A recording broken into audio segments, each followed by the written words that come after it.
ایک دن حاتم تائی شکار کے لیے جنگل میں گیا۔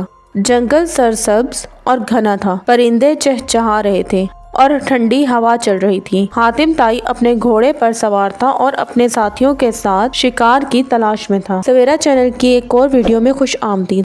اگر آپ نے ابھی تک چینل کو سبسکرائب نہیں کیا تو پلیز کر لیں۔ اچانک اس نے ایک لکڑہارے کو دیکھا جو درخت کے نیچے بیٹھا پریشان نظر آ رہا تھا۔ اس کے چہرے پر غم اور تھکن کے آثار تھے اور اس کے ہاتھ میں ایک پرانا کلہاڑا تھا۔ حاتم تائی اس کے قریب گیا اور نرمی سے پوچھا، بھائی تم اتنے پریشان کیوں لگ رہے ہو؟ کیا کوئی مسئلہ ہے؟ لکڑہارا چونک کر اوپر دیکھنے لگا۔ وہ حاتم تائی کو نہیں پہچانتا تھا، لیکن اس کی آنکھوں میں ایک عجیب سی شفقت دیکھی تو بولا، جناب میں ایک غریب آدمی ہوں، روزانہ جنگل سے لکڑیاں کاٹ کر بازار میں بیچتا ہوں، تب جا کر میرے بچوں کا پیٹ بھرتا ہے۔ آج میری طبیعت ٹھیک نہیں، زیادہ لکڑیاں نہیں کاٹ سکا۔ اگر کم لکڑیاں بیچوں گا تو بہت کم پیسے ملیں گے اور میرے بچے بھوکے سوئیں گے۔ یہ کہہ کر لکڑہارے کی آنکھوں میں آنسو آ گئے۔ حاتم تائی یہ سن کر خاموش ہو گیا۔ اس نے لکڑہارے کے کندھے پر ہاتھ رکھا اور نرمی سے کہا، پریشان مت ہو، میں تمہاری مدد کروں گا۔ یہ کہہ کر اس نے اپنے ساتھیوں کو حکم دیا کہ وہ لکڑہارے کے لیے سوکھی لکڑیاں اکٹھی کریں تاکہ اسے زیادہ محنت نہ کرنی پڑے۔ اس کے بعد حاتم تائی نے اپنے تھیلے سے سونے کے چند سکے نکالے اور لکڑہارے کو دے دیے۔ لکڑہارا